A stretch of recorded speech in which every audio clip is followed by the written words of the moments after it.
Kita hari ini belajar mengenai monitoring efek samping obat atau lebih disingkat meso. Jadi kalau misalkan ada istilah kata-kata meso, itu biasanya digunakan di rumah sakit. Misalkan ada di rumah sakit ada kata-kata ada pomnya juga, ada pom meso gitu ya. Atau di klinik juga bisa digunakan juga pom meso, itu yaitu monitoring efek samping obat. Jadi kegunaannya di sini adalah untuk memonitoring suatu efek samping dari obat yang diberikan kepada pasien. Nah, dilihat dari definisinya itu, di sini berdasarkan WHO, di sini meso itu atau ESO ya, merupakan tiap respon terhadap obat yang merugikan atau tidak diharapkan yang terjadi pada dosis yang digunakan pada manusia untuk tujuan propilaksis, diagnosis, dan terapi. Jadi misalkan ada seorang pasien dikasih obat misalkan.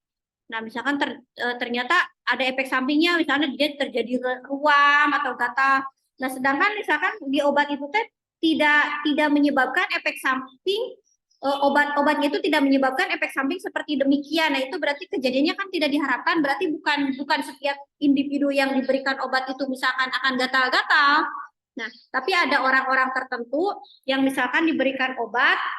Nah, seperti itu timbul reaksi, misalkan bisa berbentuk alergi, bisa gatal, bisa muntah, bisa mual, atau mungkin bisa shock ya. Nah, ini di apa namanya? Ada suatu form pelaporannya itu yaitu dengan meso ya, atau monitoring efek samping obat ya. Lanjut untuk monitoring efek samping obat ini, di sini ada aspek-aspeknya. Aspek yang harus dipertimbangkan dalam pemakaian obat adalah efektivitasnya. Nah, jadi seberapa jauh efektivitas obat itu terhadap misalkan adanya perubahan farmakologinya ya.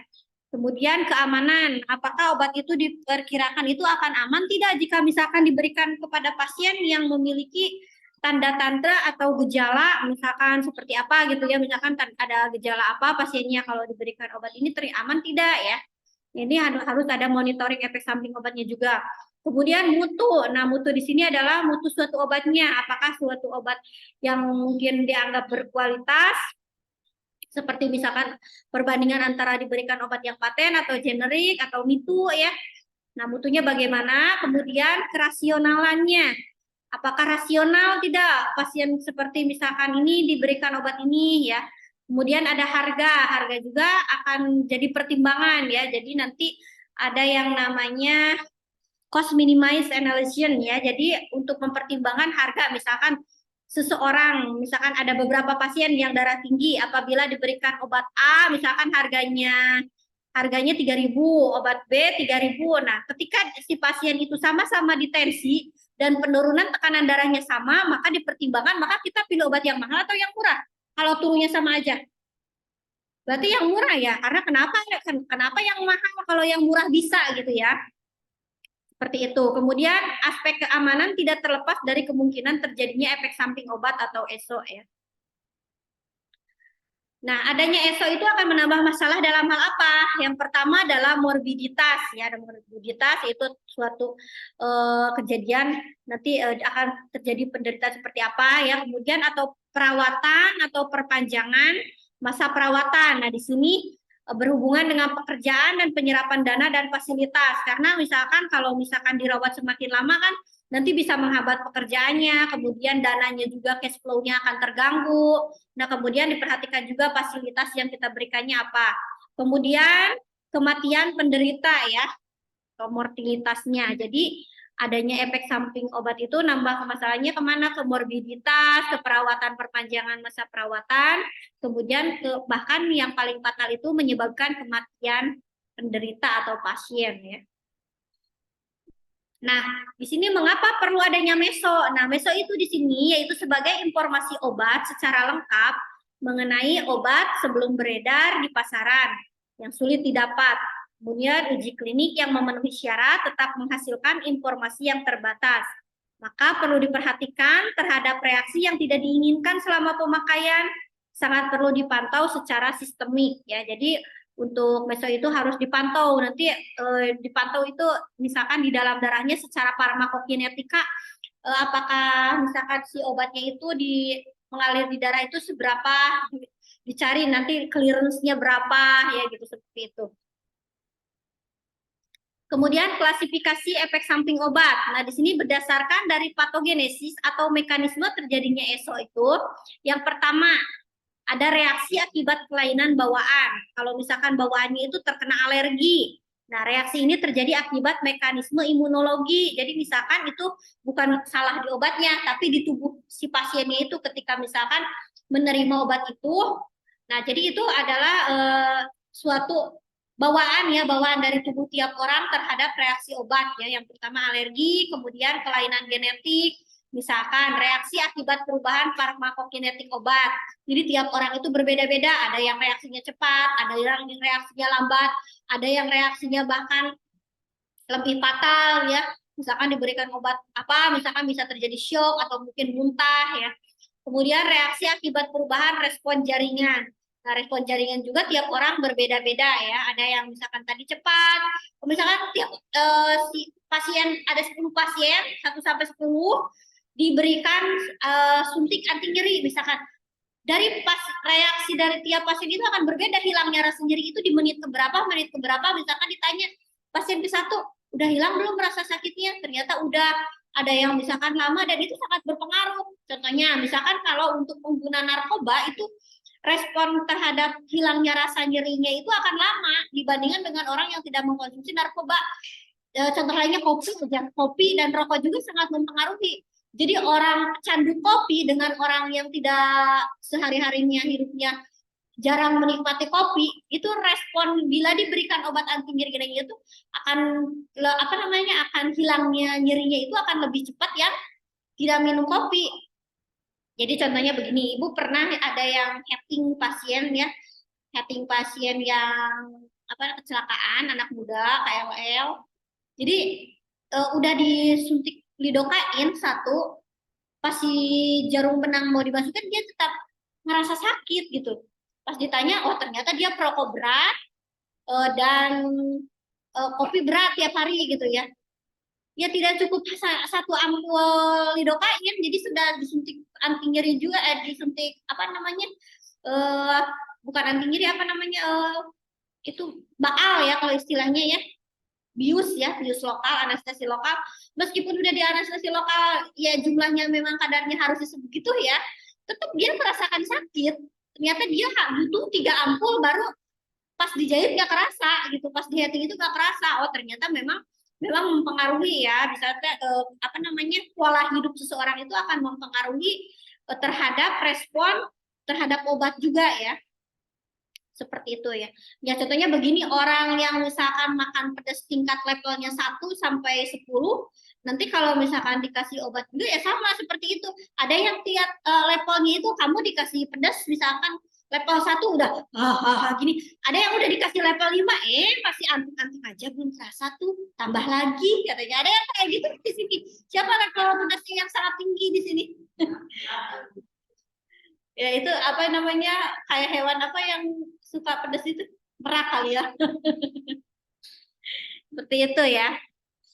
Kemudian klasifikasinya selain itu ada kelainan akibat bentuk dan cara pemberian obat. Di sini ada reaksi akibat respon yang berlebihan, kemudian reaksi akibat perubahan bioavailability, kemudian reaksi akibat cara pemberian yang kurang tepat, kemudian ada interaksi obat ya. Ada interaksi obat, jadi reaksi yang terjadi akibat interaksi lebih dari 1 macam obat yang diberikan pada saat yang sama. Contohnya kalau interaksi obat itu misalkan pemberian, kalau misalkan di obat diberikan anti nyeri, kalau anti nyeri misalnya contoh ibuprofen diberikan dengan omeprazol. Nah itu menghilangkan rasa sakitnya itu akan lebih cepat timbang tidak diberikan omeprazol ya. Jadi seperti itu. Jadi ada yang responnya itu sinergi, saling mendukung satu sama lain antara obat itu. Nah jadi bagus misalkan kalau misalkan obat ini digabung dengan ini. Ada obat yang misalkan digabung jangan dibarengin, nanti akan malah menghambat. Contohnya misalkan pemberian vitamin K ya.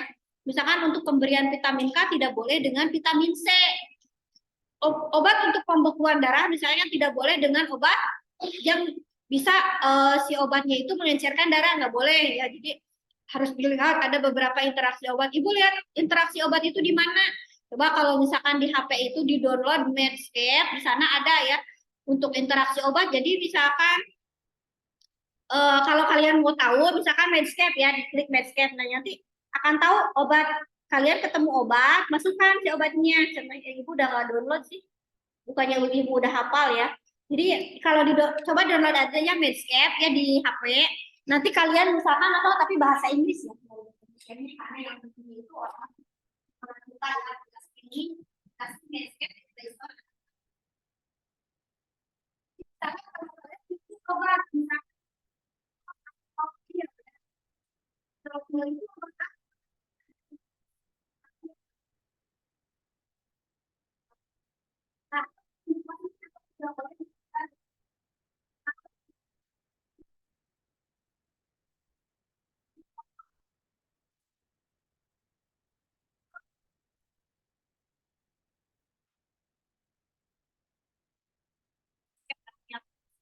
jadi biasanya kalau orang-orang farmasi itu punya aplikasi Medscape ya.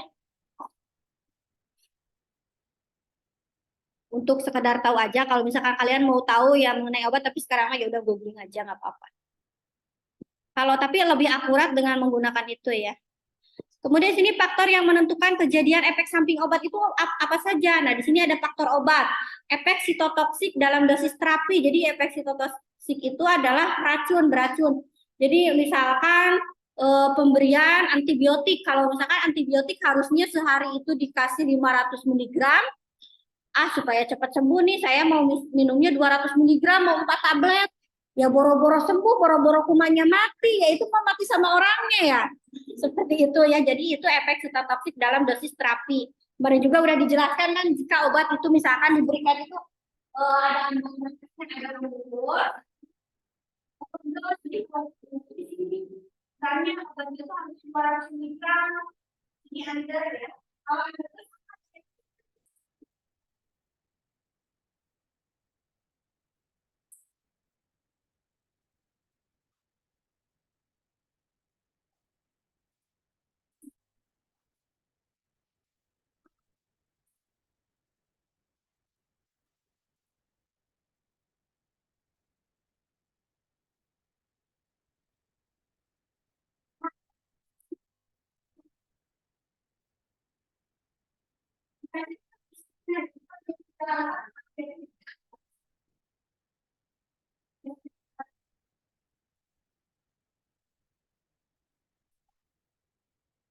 biasanya kita nggak usah potong, biasanya kita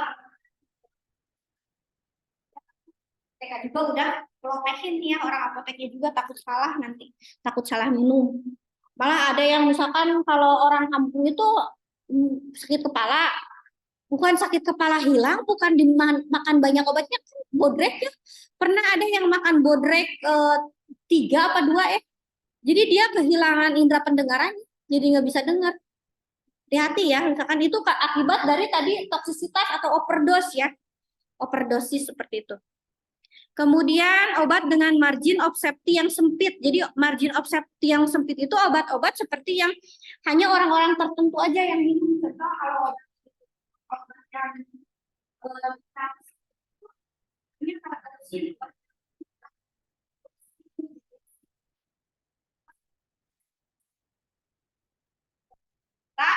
ya, seperti itu ya. Kemudian perubahan formulasi. Kalau formulasi itu tadinya misalnya obatnya tablet dibuat buyar. Nah misalnya pernah lihat nggak kalau obat itu ada yang diselaput, tahu nggak, kayak coklat caca. Nah itu ya, bukan kalau lihat obat seperti itu dan bentuk memang bisa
yang obatnya memang harus diminum harus ini kok malah dikunyah ya. Tapi memang manis kalau yang diselaput itu karena memang gula, lapisan gula ya.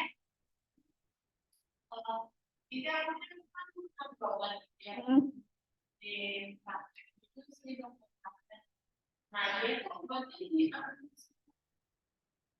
Ya, tapi tergantung obatnya. Tapi nggak setiap obat yang selaput. Memang ada beberapa obat yang misalkan tujuannya, contohnya kalau pernah omeprazol, lihat nggak omeprazol? Omeprazol itu kan di kapsul, tapi kalau dikucur-kucur kayak gini, ada di sini juga. Jadi di kapsul,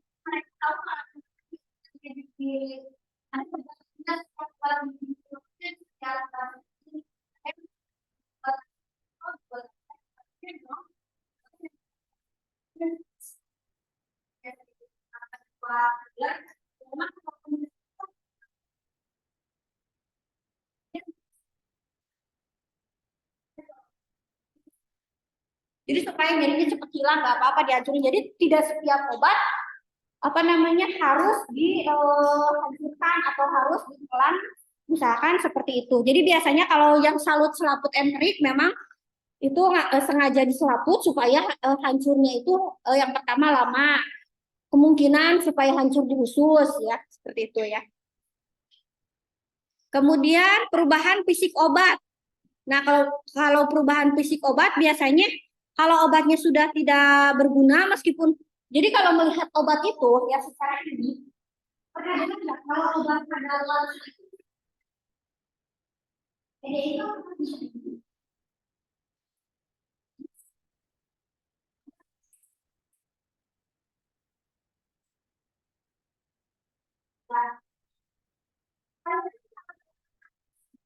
jangan nampak obat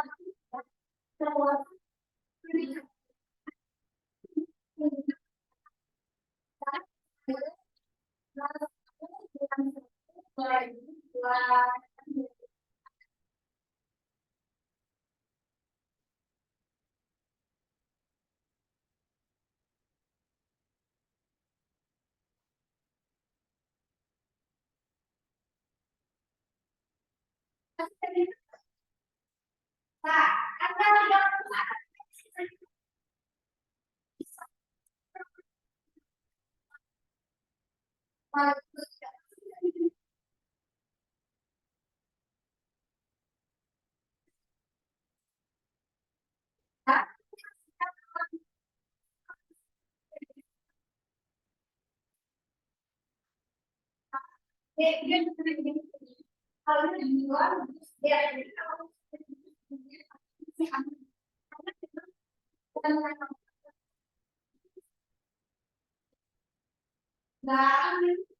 terbuka jadi seperti dalam semuanya jika dijual nah tapi kalau misalnya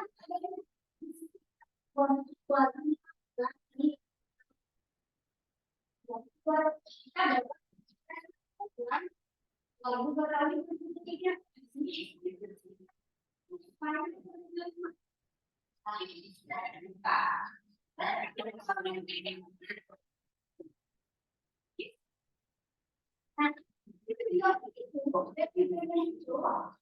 kita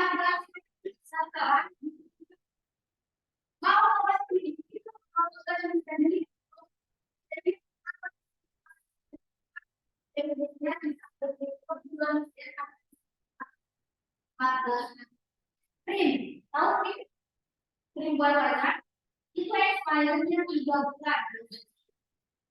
Jadi kalau misalnya tidak atau kemarin, ini kalian berbuka, ada definisinya. Definisinya itu 3 bulan. Kemudian kalau obat injeksi itu 2 kali 24 gram. Kalau tidak bercampur dan 2 kali itu kalau dibuka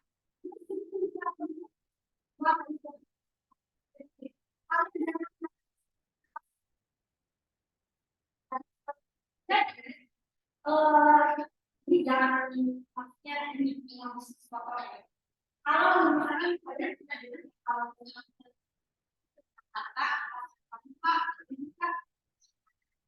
tidak ada kalau kalau mereka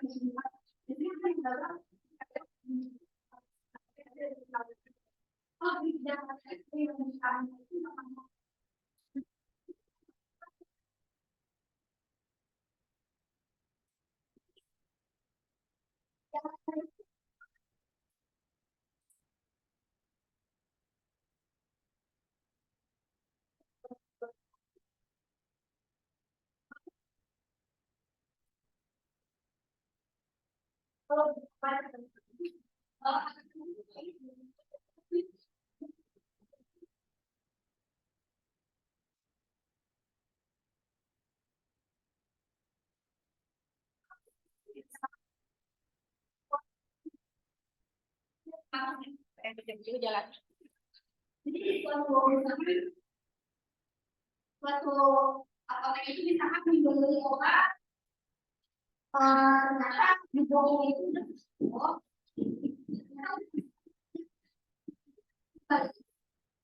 balik misalkan saya tuh ya kondisinya, itu di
kemudian lanjut tadi apa? Sampai psikobat tadi ya seperti itu. Jadi dilihat misalkan. Nah kalau kalian harus tahu terus misalkan di obat, kok bu kayak ada tengik-tengiknya ya ranting.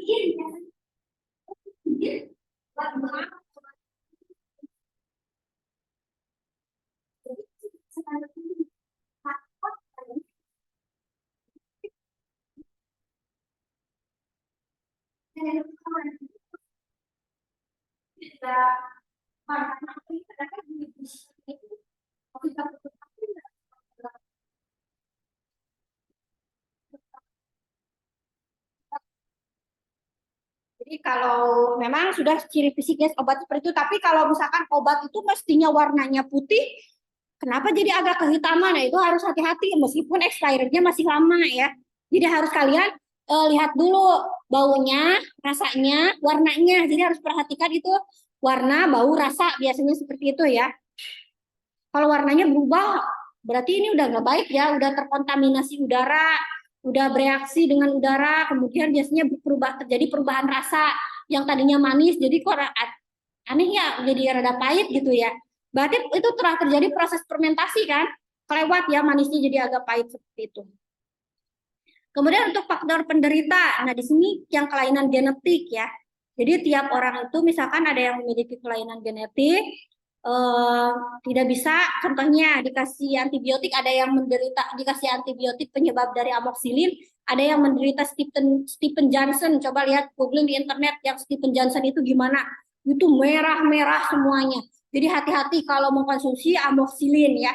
Kalau yang memang biasa dia tidak pernah minum amoxicillin, kalau kalian minum obat kok timbul merah atau apa, hentikan itu obatnya ya. Jangan diminum lagi. Ada belum sembuh, saya demamnya masih demam.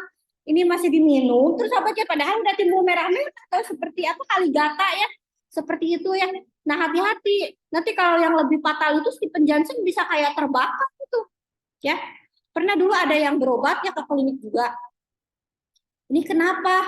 Ini melepuh-melepuh gitu kayak yang kebanjur api atau kebanjur apa gitu ya. Kayak air panas gitu melepuh-melepuh. Ternyata dia mengkonsumsi amoxicillin dan tidak dihentikan, dihabiskan.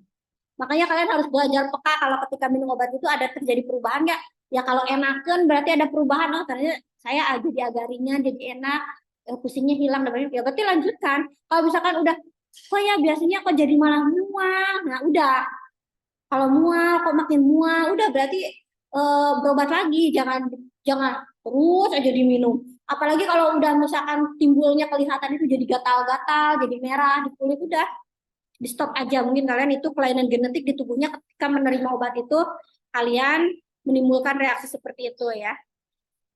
Kemudian keadaan umum penderita, keadaan umum penderita apa? Contohnya, kalau yang misalkan orang yang gangguan ginjal atau misalkan dia suka apa namanya yang cuci darah, nah itu untuk antibiotik aja nanti beda dosis minumnya itu, indeks jumlah minumnya itu beda ya, tidak seperti misalkan kalau yang orang normal itu satu tablet, kalau yang misalkan penderita ginjal itu jadi satu per berapanya gitu ya. Beda juga pemberian obatnya. Kemudian penyakit yang menyertai. Contohnya misalkan ada obat yang tidak boleh kalau misalkan dia sakit punya asam lambung, dia tidak boleh minum asam mefenamic. Nah, malah makin asam lambungnya makin kumat, malah kumat ya, seperti itu ya. Jadi hati-hati untuk yang suka minum obat anti nyeri ketika mens asam mefenamat, apalagi dia punya keluhan penyakit lambung, carilah obat yang aman kira-kira untuk penyakit lambungnya. Contohnya ibu apa ya? Udah yang aman aja, paracetamol ganti ya. Atau misalkan kalau enggak minum yang anti nyeri yang lain, ibuprofen, tapi ditambah dengan obat lambungnya, mau dengan omeprazol, PPI, atau dengan H2RA, memblok asam lambungnya dengan ranitidin. Jadi kalau kalian biasakan kalau minum obat misalkan anti nyeri, biasakan juga minum obat lambungnya, tapi obat lambungnya jangan yang cair. Bedanya obat lambung yang cair sama yang itu apa? Kalau obat yang cair itu biasanya mengandung kalau di polisilen, aluminium, kalau besi, kalau ini bukannya merupakan ini dalam dunia. Ini tapi kalau ini itu makanya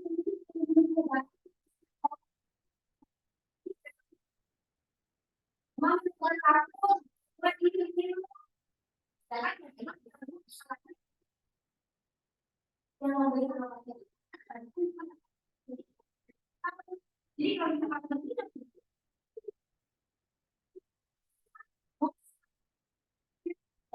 jadi kalau misalkan beli biasanya kita itu minum obat yang lain dulu,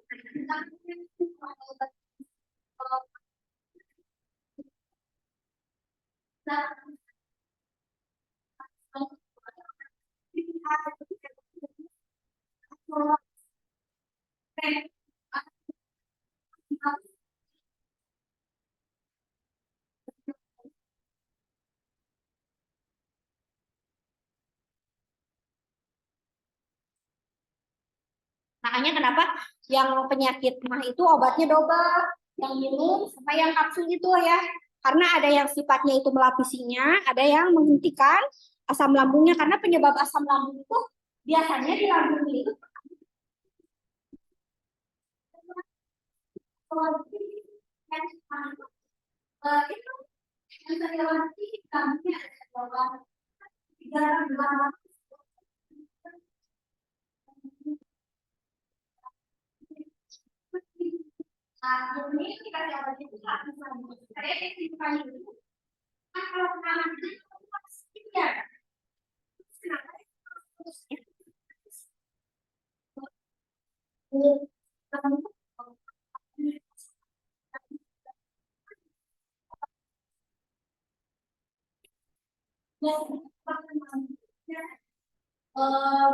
bisa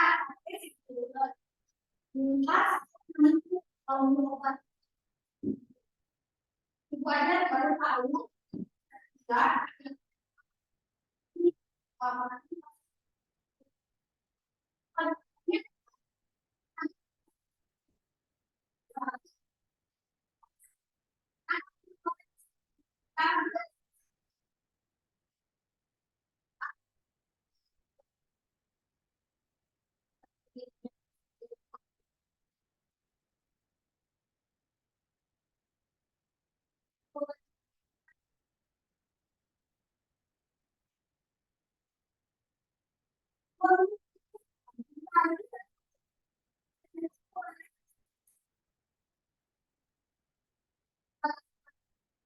saya pertama minyak itu ada bisa yang kedua kalau itu silam itu ke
puasa sekalian. Seperti itu ya. Lanjut, faktor pemberi obat, yaitu penggunaan obat berlebihan dan interaksi obat ya. Jadi tadi interaksi sudah dijelaskan. Kemudian faktor perusahaan obat, sumber informasi satu-satunya bagi dokter, menutupi kekurangan atau banyak penggunaan obat. Jadi biasanya ada leaflet di obat, tiap obat ya ada leafletnya. Jadi ada apa namanya, memberikan informasinya. Kemudian faktor regulasi, peraturan yang terlalu longgar dalam hal pengadaan, distribusi, penyimpanan, penandaan, dan penggunaan. Jadi kalau misalkan regulasinya lemah, kayak misalkan penyimpanan vaksin seperti itu ya, kan itu harus diatur, harus kalau pengiriman, boxnya itu suhunya harus berapa. Kalau misalkan diregulasinya tidak terlalu kuat, nah itu hati-hati bisa merusak ke obatnya juga ya. Kemudian tujuan meso, tujuannya apa? Di sini tujuan yang pertama langsung dan segera. Nah, jika menemukan ESO sedini mungkin, terutama yang berat, yang tidak dikenal, yang frekuensinya jarang. Kemudian menentukan frekuensi dan insidensi ESO yang sudah dikenal sekali, kemudian yang baru aja ditemukan. Kemudian mengenal semua faktor yang mungkin dapat menimbulkan atau mempengaruhi timbulnya efek samping obat atau mempengaruhi angka kejadian dan hebatnya reaksi obat. Kemudian kegunaan meso di sini ada badan pengawasan obat ya. Di sini badan pengawasan obat menilai hubungan kausal obat dengan gejala yang dicurigai sebagai keluhan efek samping obat. Di sini akan berdampak pada peredaran dan penandaan obat. Kemudian perusahaan farmasi pengamanan investasi yang telah ditanamkan dalam pengembangan dan penelitian obat baru yang berdampak pada keamanan obat. Kemudian di sisi akademik, menguji suatu hipotesis, analisa struktur kimia obat atau golongan obat. Misalnya meso, untuk simetidin dilakukan karena struktur kimianya mirip dengan metiamid yang telah ditarik karena menyebabkan agranulositosis atau pecahnya pembuluh darah. Kemudian untuk monitoring efek samping obat itu, di sini yang pertama ada laporan insidental. Ini biasanya dikemukakan pada pertemuan di rumah sakit atau laporan kasus di majalah. Kemudian tidak dapat tersebar dengan cepat karena tidak ada organisasi nasional yang mengatur. Pengendalian ESO yang diduga sangat tergantung pada motivasi masing-masing klinikus ya atau klinisnya. Kemudian laporan sukarela yang dikoordinir oleh pusat. Kemudian disebut laporan spontan, kemudian diminta melaporkan ESO pada praktek sehari-hari. Dan laporan intensif yang ketiga itu laporan intensif di rumah sakit. Di sini ada sekelompok dokter, perawat terlatih, ahli farmasi yang mencari dan mengumpulkan ESO ya pada pasien-pasiennya di rumah sakit itu yang telah diberikan obat. Kemudian populasi tertentu dan terbatas di rumah sakit. Kemudian data yang terkumpul dianalisa oleh tim ahli. Kemudian ada juga laporan lewat catatan medis. Yaitu pengumpulan data melalui riwayat penyakit serta pengobatan yang diterima dari bermacam sumber. Nah, di sini karena ada rekam medisnya mungkin tercatat nanti pasiennya balik lagi, dia bilang, oh ternyata ketika diberikan obat itu saya malah muntah atau malah apa ya, dilihat. Mungkin dikerjakan di tempat di mana pelayanan medis yang lengkap, terorganisir, baik, dan fasilitas komputer yang canggih. Kemudian ada laporan wajib. Jika laporan wajib itu ada peraturan yang mewajibkan setiap petugas kesehatan melaporkan ESO di tempat tugas atau praktek sehari-hari. Ini formulir meso itu apa saja? Di sana isinya ada identitas pasien, ada reaksi apa yang terjadi, kemudian obatnya apa saja yang diberikan, kemudian kronologis timbulnya efek samping, kemudian semua obat yang digunakan, kemudian faktor resiko, nama dan alamat pelapor. Nah, di sini apa yang harus dilaporkan? Di setiap kejadian ESO, walau masih dugaan, bila ragu lebih baik melaporkan daripada tidak melaporkan sama sekali. Ada yang ESO-nya berat, ESO yang dapat diketahui sebelumnya oleh pelapor, dan dugaan ketergantungan obat. Untuk evaluasi obat, di sini ada pra-pemasaran, yaitu data uji klinis fase 1 sampai 3. Masih ingat uji fase klinis 1 sampai 3 itu apa aja? Nah, ujian loh, keluar loh. Terhadap keuntungan dan keamanan obat. Apa saja kemarin fase klinis fase 3? Ada klinis, ada praklinis. Kalau pra itu bukan ke manusia, kalau klinis ke manusia. Kalau klinis apa kemarin 3? Lupa. Hah? Orang sakit, orang sehat, terus orang-orang kan.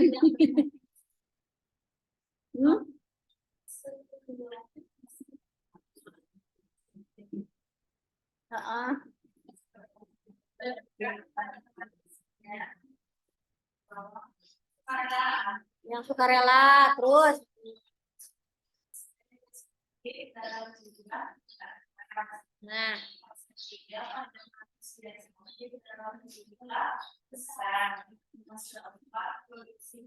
nah itu farmakopirgilans ya. Nah, ini di sini uji klinis 1 sampai 2 terbatas berarti. Nah, ada 500 sampai 3.000 kasusnya jika ditemukan. ESO yang tidak biasanya timbul umumnya kurang dari 1% kasus. Kemudian populasi sangat selektif. Misalnya golongan tertentu, wanita hamil, pasien dengan penyakit yang bukan indikasi, pasien yang saat bersama menggunakan obat lain. Lama penelitiannya bisa 1 sampai 2 tahun, kemudian setelah jangka panjang tidak dapat menemukan ESO. Dan post marketing atau surveillance atau PMS ini kemarin fase 4 ya. Perlu pengawasan terus-menerus setelah obat dipasarkan demi keamanan pemakaian obat. Meso di rumah sakit merupakan salah satu tugas FFT ya. Tim meso dalam FFT, PFT adalah para klinis terkait, ahli farmakologi, apoteker, perawat. Kemudian kegiatan ini menyangkut pengetahuan, kemampuan, dan kewaspadaan dari tim pelayanan kesehatan, baik dokter, perawat, maupun farmasis. KFT itu merupakan forum komunikasi para dokter dan farmasis tentang segala aspek obat dalam seluruh kegiatan pelayanan kesehatan di rumah sakit. Faktor penentu ESO di sini ada onset of reaction, kemudian ada dosis obat yang diberikan, ada umur, ada penyakit dan variabel keadaan patofisiologis tubuh, kemudian jenis kelamin, ada riwayat terjadinya alergi atau reaksi terhadap obat, ada multiple drug therapy, kemudian ada faktor rasial atau genetik. Jadi misalkan rasial itu keturunan ya, orang yang kulit putih sama kulit hitam itu beda loh, diberikan dosis obatnya. Beda, mempengaruhi juga ya. Orang Afrika sama orang yang bule itu beda. Faktor penentu ESO, onset of reaction, respon obat abnormal terjadi pada setiap saat selama jangka waktu pengobatan atau sesudah pengobatan itu selesai. Kemudian dosis obat yang diberikan karena adanya perbedaan farmakokinetik suatu obat, maka suatu obat yang dapat ditoleransi oleh seseorang dapat menyebabkan ESO pada orang lain. Perlu pengaturan dosis yang tepat pada pengobatan jangka panjang, kemudian umur. ESO mudah terjadi pada individu dengan umur sangat muda atau sangat tua karena fungsi fisiologis atau tubuh belum sempurna atau sudah tidak sempurna. Kemudian penurunan kapasitas ikatan protein terutama obat-obatan yang bersifat asam. Kemudian perubahan distribusi obat, sensitivitas jaringan berbeda, perubahan homeostatis, sehingga perlu dosis obat yang lebih kecil daripada dosis dewasa. Kemudian 4, faktor penting lainnya, penyakit dan variabel keadaan patofisiologi tubuh. Di sini dapat terjadi karena adanya perubahan pengaturan farmakokinetik dan sensitivitas jaringan. Misalnya pada pasien ginjal saat kehamilan dan penyakit hati. Nah, yang punya penyakit hati itu nggak boleh ya, punya penyakit hatinya sirik atau apa buah, atau memang hatinya busuk. Yaitu penyakit hati itu kan tempat mengolah obat ya, kemarin metabolisme obat terjadi di hati. Nah, kalau misalkan itu yang gangguan hati itu paracetamol nggak boleh ya. Penyakit hati kalau di kita mah penyakit kuning ya, yang suka kuning itu ya, seperti itu. Jenis kelamin, ESO lebih banyak ditemukan pada wanita dibandingkan pria. Mungkin disebabkan kasus ESO pada wanita kebanyakan berasal dari bagian of skin. Wanita cenderung lebih banyak menggunakan obat dibandingkan pria. Kemudian adanya perbedaan hormon kelamin. Riwayat terjadinya alergi atau reaksi terhadap obat, ESO lebih sering terjadi pada pasien dengan riwayat yang telah pernah mengalami reaksi terhadap obat. Kemudian multiple drug therapy, mungkin banyak jenis obat yang diberikan, makin besar kemungkinan terjadi ESO. Dan yang terakhir adalah faktor rasial atau genetik, tadi yaitu keturunan. Jadi untuk keturunan yang kulit hitam, kulit putih, ras itu akan berbeda ya. Sudah sampai di sini. Ada pertanyaan?